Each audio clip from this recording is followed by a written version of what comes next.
సినీ కార్మికులు ఏదైతే ధర్నా చేపట్టారో నిన్న ప్రొడ్యూసర్స్ అందరూ కూడా ఒక మీటింగ్ పెట్టుకొని వాళ్ళకి ఎంతవరకు పెంచాలి, ఏదైతే వీళ్ళు 30% పెంచాలి అని డిమాండ్ చేయడం జరిగిందో మరి ఎవరెవరికి ఎంత పెంచాలి అన్నదైతే ఒక క్లారిఫికేషన్ రావడం జరిగింది. నిన్న ప్రెస్ మీట్లో కూడా ఇదే విషయాన్ని డిస్కస్ చేయడం కూడా జరిగింది. అయితే మరోపక్క చిరంజీవి గారు కూడా ఇందులోకి అంటే నన్ను లాగొద్దు, ఎలాంటి కార్యక్రమాలు కావచ్చు లేకపోతే ఎటువంటి ఇబ్బంది వచ్చినా క్లియర్ చేయడానికి ఛాంబర్ ఉంటుంది, కానీ నేను ఎటువంటి హామీలు కూడా నేను ఇవ్వలేదు అని మాట్లాడడం జరిగింది. సో వీటి గురించి మాట్లాడితే వాళ్ళ మనతో పాటు ప్రొడ్యూసర్ చిట్టిబాబు గారు ఉన్నారు. సార్ నమస్తే. సో కార్మికులు కోరుకున్నట్టు ఏదైతే 30% అన్నారో నిన్న ప్రొడ్యూసర్స్ అందరూ కూడా ఒక కొలిక్ రావడం జరిగింది, ఎవరికి ఎంత పెంచితే మంచిది అని చెప్పి. సో దీని గురించి నిన్న కొలిక్ రాలేదమ్మా, వాళ్ళు చెప్పిన దాన్ని వీళ్ళు ఒప్పుకోలేదు కూడా.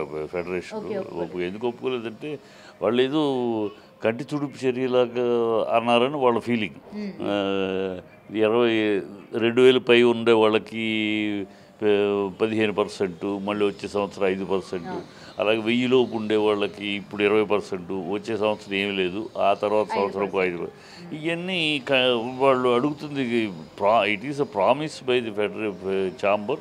మీరు మూడు సంవత్సరాల క్రితం ప్రామిస్ చేశారు, అప్పుడు కరోనా సమస్య ఉంది కనుక అడిగారు. ఇది కాదు, ఆగండి 2 ఏళ్ళు అయినా చూద్దాం అన్నారు. అంగీకరించి అగ్రిమెంట్ చేసుకున్నాం, ఒక అండర్స్టాండింగ్ చేసుకున్నాం. ఇప్పుడు అది అండర్స్టాండింగ్ డేట్ వచ్చినాక దాన్ని కాదని మళ్ళీ 30% కాదని అసలు ఇదేదో కాదు, మాకు వర్కౌట్ అవుతుంది ఇది. అందుట్లో వాళ్ళ వాస్తవం కూడా ఉందమ్మా. 3 ఏళ్ళ క్రితం ఒక ఇంటి వాళ్ళ బతుకు తెరువు ఖర్చు కానీ వాళ్ళ బతుకు కార్మికులకి వాళ్ళు ఇవాళ 3 ఏళ్ళ క్రితం ఇదే మధురా నగరు,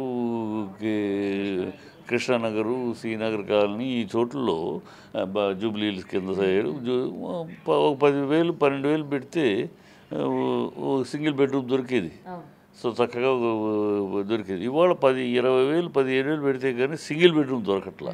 ఫస్ట్ వాళ్ళకి అద్దులు పెరిగినాయి, బతుకు భారం పెరిగింది, పిల్లల చదువులు అన్నీ, ఉప్పు పప్పు అన్నీ పెరిగినాయి కదా.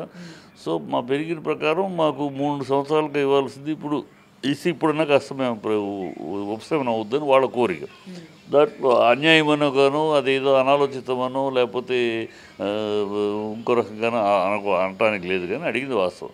ఇప్పుడు పరిస్థితి ఇక్కడ తేడాగా ఉంది. ఇండస్ట్రీలో అంత ఖర్చులు పెట్టే పరిస్థితి చిన్న సినిమాలు అంటే ఏంటి, చిన్న సినిమాలు మెయిన్. ఇప్పుడే ఉన్న భారం చిన్న సినిమాలు తీసే పరిస్థితిలో లేదు. చిన్న సినిమాలు తీసి ఏం చేయాలో అర్థం కావట్లేదు. సో దానికి ఈ పరిస్థితిలో ఇంకా మా మీద భారం పడితే మేము ఎట్లా అనేది వాళ్ళ పాయింట్. ఇప్పుడు దానికి ఎవరు సమానం చెప్పాలి? ప్రభుత్వం ఉందమ్మా, వ్యాపారాల మీద ట్యాక్స్ వేస్తుంది, పెంచుద్ది. ప్రభుత్వం పెంచితే వాళ్ళు కనుక వ్యాపారం చేయలేము మేము అంటే ఏమంటుంది ప్రభుత్వం? మానుకో, అంతే కదా. చేయగలిగే వాళ్ళు చేస్తారు, మీరు మానుకోమన్నారు. అంతే తప్పితే మీరు వ్యాపారం చేయలేమంటున్నారు కనుక వాళ్ళు ట్యాక్సులు తగ్గిస్తారు, సేల్స్ ట్యాక్స్ తగ్గిస్తారు, ఇంకో ట్యాక్స్ చేయలేరు కదా, చేయలేరు. అట్లాగే వీళ్ళు పెరిగింది. మీరు చేయలేము అని అంటే చేయగలిగిన వాళ్ళు చెయ్యండి, చేయని వాళ్ళు ఏంటంటే మానేయండి. అంతే తప్పితే వాళ్ళకి ఇవ్వము అంటే ఎట్లా? కార్మికులకి ఇవ్వమంటే ఇచ్చేవాళ్ళకి ఇవ్వట్లా, ఎగబడి ఇస్తున్నారు కదా. వాళ్ళకి ఇస్తున్నారు. పెద్ద ఇండస్ట్రీ పెరిగింది, నేను తెలుగు ఇండస్ట్రీలో ఉన్నాను గర్వంగా చెప్పుకుంటున్నాం, గర్వంగా స్థాయి పెరిగింది.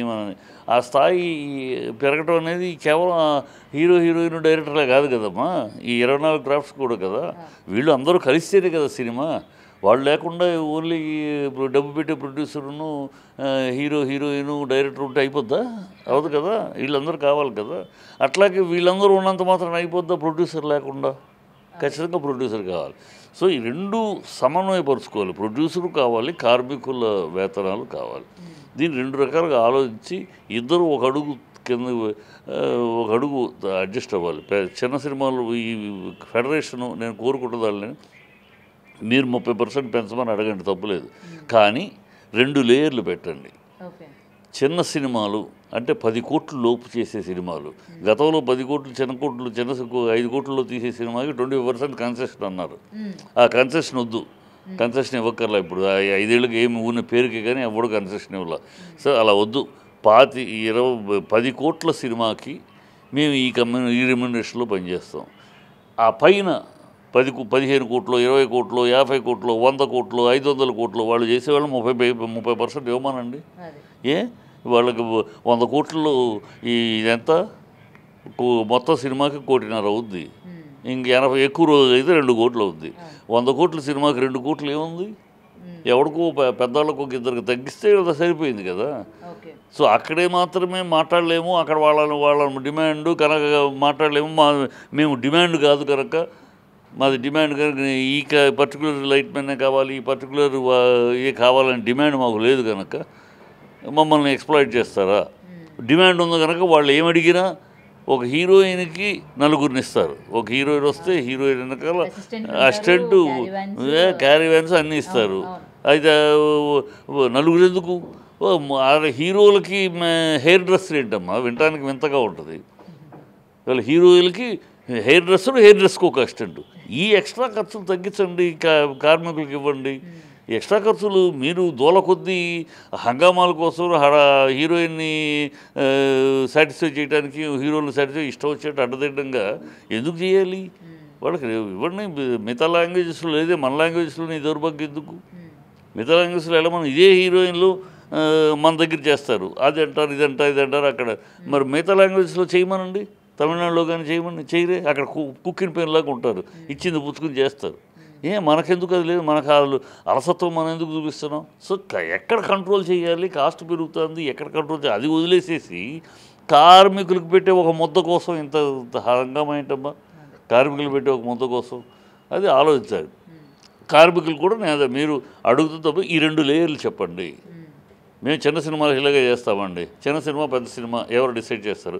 Chamber decide. ఎవరైనా సినిమా తీసేది ముందు వాళ్ళ బ్యానర్ రిజిస్టర్ చేయాలి. బ్యానర్ రిజిస్టర్ చేసుకునేటప్పుడు ఏ రేంజ్ సినిమా, ఇది A1 గ్రేడా, B1 గ్రేడా, ఏ క్లాసా, బి క్లాస్ అంటే తక్కువ అని కాదు, హై బడ్జెట్, లో బడ్జెట్. లో బడ్జెట్ 15 లక్షల కోట్ల లోపు సినిమాని వాళ్ళు అఫిడవిట్ ఇచ్చి రిజిస్టర్ చేసుకున్నారు. సో వాళ్ళకి ఆ సర్టిఫికేట్ ఇస్తారు, దాని ప్రకారం వాళ్ళు ఇస్తారు. పెద్ద సినిమా అంటే పెద్ద సినిమా ప్రకారం వాళ్ళు. సో ఈ సిస్టమ్ మీరు ఒప్పుకోండి. అలాగే నిర్మాతలకు కూడా నేను చెప్పేది ఏంటి, నిర్మాతలు మీరు పెద్ద సినిమాలకి పెంచండి. ఈ చిన్న సినిమాను చూపించి డ్రామా వద్దు. అయ్యో పాపం చిన్న సినిమాలు ఏమైపోతాయి, చిన్న సినిమా మీ చిన్న సినిమాల సమస్య, మీ చిన్న సినిమాలు చూపించి మీరు ఎస్కేప్ అవ్వద్దు. మేము కోట్లు తింటాం, కోట్లు పంచుకుంటాం మేమే, మీకేమి అనేది చిన్న సినిమాలు చూపించి బూచిని చూపించద్దు. దాని సమస్య అది. మీరు ఇవ్వాల్సింది, ఇవ్వగలిగిన స్తోమత ఉంది మీకు ఇవ్వండి. 100 కోట్ల సినిమా తీసేవాడు కార్మికుడు 400 పెంచడానికి ఏంటమ్మా? పెంచండి. 400 కాకపోతే 3 సంవత్సరాలకి 1000 రూపాయలు పెరుగుద్ది. ఏంటి ఇప్పుడు పెద్ద సినిమాలు ఉన్నప్పుడు కూడా కార్మికులకి అదే 2000 అదే 2000. అంతేగా మరి. అది పెద్ద సినిమా పెరిగినా కూడా అంతే, పెరిగినా కూడా అంతే. మీరు పెద్ద సినిమాలకు ఇవ్వండి, వాళ్ళకి చిన్న సినిమాలు చేస్తారు శుభ్రంగా, వాళ్ళు ఇండస్ట్రీ బాగుంటుంది. మేము దోచుకుంటాం, పెద్ద సినిమా వాళ్ళు మేము రూపాయి తీయం, మీరేమో ఖర్చు పెడతామనంటారు, ఖర్చు పెట్టానంటారు, తీస్తారంటారు, మళ్ళీ ప్రభుత్వం దగ్గరికి అడుక్కుంటారు, బ్లాక్లో అమ్ముకుంటానికి పర్మిషన్ ఇవ్వమంటారు, ఎక్కువ రేట్లుగా అమ్ముకోవడానికి అని అడుక్కుంటారు ప్రభుత్వాలని.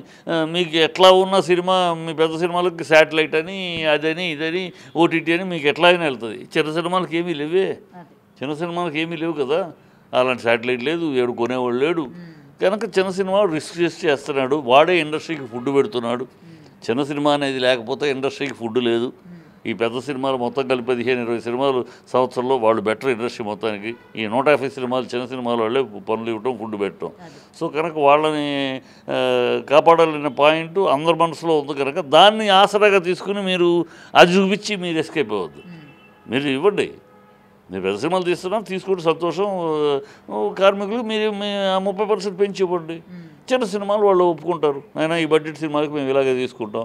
వాళ్ళకి కావాలి కదా, వాళ్ళకి తెలుసు చిన్న సినిమాలు లేకపోతే మన పనులు తక్కువ ఉంటాయి, చిన్న సినిమాలు ఉంటేనే మనకు పనులు, మనకు ఫుడ్ అనేది వాళ్ళకి తెలుసు, అంగీకరిస్తారు. సో వయమేడు ఈ పద్ధతి ఆలోచించుకుంటే ఎంతసేపు ఆ పెద్దగా సిట్టింగ్ ప్రొడ్యూసర్లము, రన్నింగ్ ప్రొడ్యూసర్లము. నేను ఎవడో డిస్కషన్లో వాడెవడో ఇలాంటి వాళ్ళంతా ఇండస్ట్రీలో తయారయ్యి నన్ను పట్టుకుని ఎన్ని సినిమాలు తీసేవారు అని అడుగుతున్నాడు. వాడు 3 తరాలుగా ఉన్న ఇండస్ట్రీలో ఉన్న ఎన్ని సినిమాలు తీసావు వాడు. అంటే ఇలాంటి అర్భక పోళ్ళు, అజ్ఞాన పోళ్ళు ఊనే వచ్చేసి నోటి దూల మాట్లాడటం, నోటి దూలకు వచ్చి ఏదో మాట్లాడేయటం, నోటి తోలకు వచ్చి ఎవరు ఇలాంటి వాళ్ళు ఉండటం వల్ల ఏం తెలుసు వీళ్ళకి ఇండస్ట్రీ గురించి అవగాహన కానీ కార్మికుల సమస్యలు ఏంటని కానీ ఏమీ తెలియదు. ఏదో వచ్చేసి వాళ్ళ ఏదో ఒకటి 2 సినిమాలు తీసేస్తే మేము పుడింగాళ్ళం అని మాట్లాడుకుంటారు.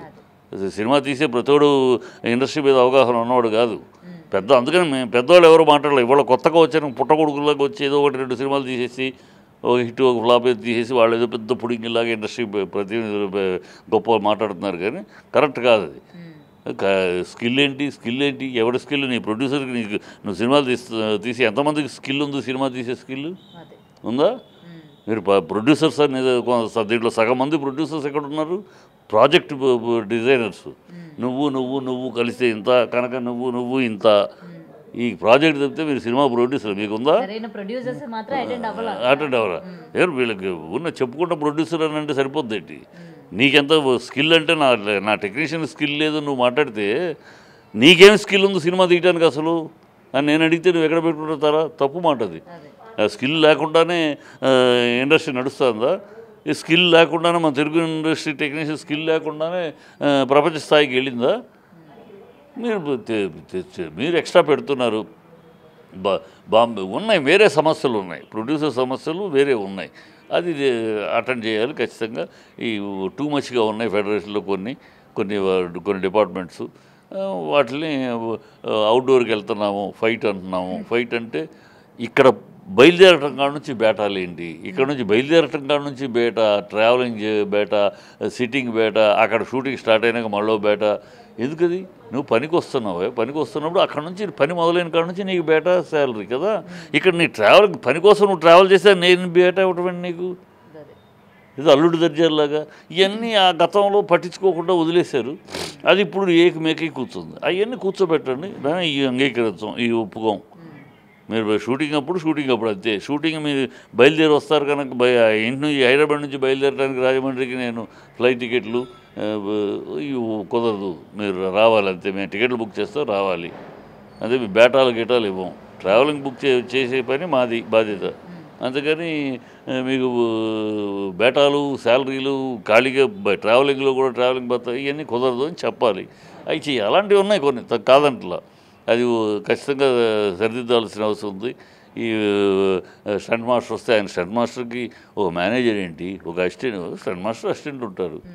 ఇప్పుడు టవల్ పట్టుకుంటానికి ఒక అసిస్టెంటు, గొడుగు పట్టుకుంటానికి ఒక అసిస్టెంటు. ఏమి ఎంత విచ్చలవిడిగాను వాటిలన్నీ కంట్రోల్ చేయండి. కార్మికులు వాళ్ళ పొట్ట మీద వాళ్ళకు ఒక ముద్ద పెట్టడానికి ఎంత తతంగా ఏంటి? అది కరెక్ట్ కాదు. ఖచ్చితంగా కార్మికులు అడిగేదానిలో న్యాయం ఉంది. కార్మికులు అందుకనే చెప్తున్నా, ఈ సమస్యలో ఇద్దరు పక్కన న్యాయం ఉంది. నిర్మాతల పక్కన కార్మికుల పక్కన న్యాయం ఉంది, సమస్య ఉంది.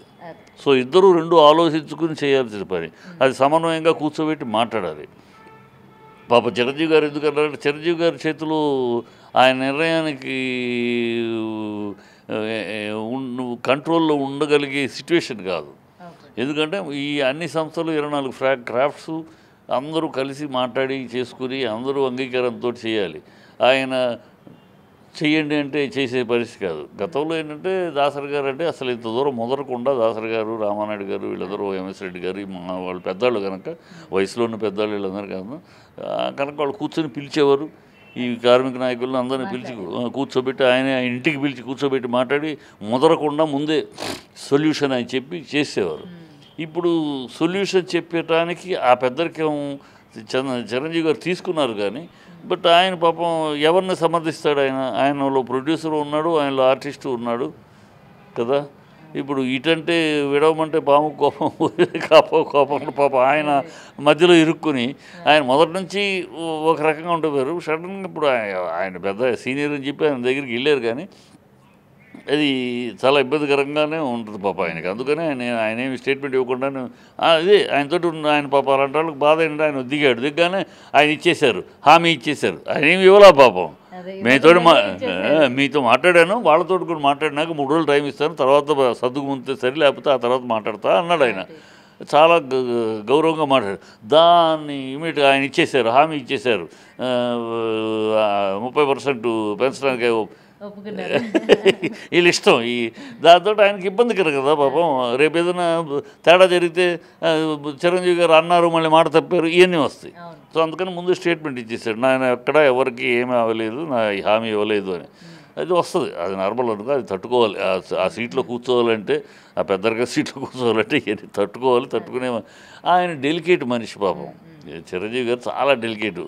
ఆయన హ్యాపీగా లక్కీగా అంతతో మంచిగా ఆయన ఒక మాట ఎవరన్నా అంటే కూడా చిన్న మాటలు కూడా తట్టుకునే మనస్తత్వం కాదు, కొంచెం చాలా సున్నితంగా ఉంటాడు. ఆయన ఎవరిని పరుషంగా మాట్లాడు.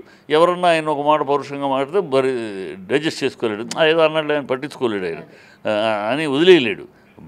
బయటికి మాట్లాడకపోయినా, కౌంటర్ మాట్లాడకపోయినా మనసులో బాధపడుతూ ఉంటాడు. సో మన చిన్న మొదటి తెలుసు కనుక కొంచెం సున్నిత మనసు కూడా. సో ఆయన ఇవన్నీ తట్టుకుంటానికి కష్టమే, అందుకని స్టేట్మెంట్ ఇచ్చాడు. బట్ ఏదైనా ఆయన పాయింట్ పక్కన పెడితే ఆయన అంతా అయ్యి ఆయన పేరు మీద బయటకు వచ్చేది సంతోషమే. సీనియర్గా బాలకృష్ణ కూడా ఉన్నాడు, బాలకృష్ణ సపోర్టివ్గా ఉంటాడు. ఇంక ఎవరైనా సపోర్టివ్గానే ఉంటారు ఈ విషయ పరిష్కారానికి. కానీ ఇందులో ఆధిపత్యం ఎవరు పెద్ద ఎవరు చిన్న అనేది అనవసరం మాట, అది కలగకూడదు. నేను మీడియాని కూడా మొన్న ఎవరో అడిగితే మళ్ళీ ఆయన ఏంటి మోహన్ బాబుకి వస్తారా, ఈ పిచ్చి కెలుకుడు వద్దండి. అది ఇప్పుడు అది వేరే ఇష్యూ మీద వాళ్ళిద్దరు ఆయన మాట్లాడాడు, ఆయన ఖండించాడు, అయిపోయింది అది. ఇవాళ మళ్ళీ మీరు కెలికి లేనిపోని కాంట్రవర్సీలు తయారు చేయొద్దు దయచేసి. పుండు మీద కారం చల్లినట్టు జరుగుతున్న సమస్య వేరు. ఆయన దగ్గరికి వెళ్ళారు, ఆయన ఎవరన్నా అన్నారా? అందరూ సుముఖంగా అన్నారు కదా, ఎవరు మాట్లాడలేదు కదా. చిరంజీవి గారు ఏంటి అని ఎవరు అనలేదు కదా. నళ్ళలో సీనియర్ ఆయన, ఇవాళ ఉన్న హీరోలు బతికున్న హీరోలు సీనియర్ ఆయన కనుక ఆయన టేకప్ చేయమన్నారు, చేస్తా అన్నాడు అంతే. సో అది ప్రొడ్యూసర్లు కార్మికులు ఇద్దరూ ఒక మెట్టు దిగి ఒక మెట్టు ఎక్కాలి, అది సిచ్యువేషన్. ఇది అర్థం చేసుకోవాలి. Thank you sir. For more videos like this, subscribe Big TV channel.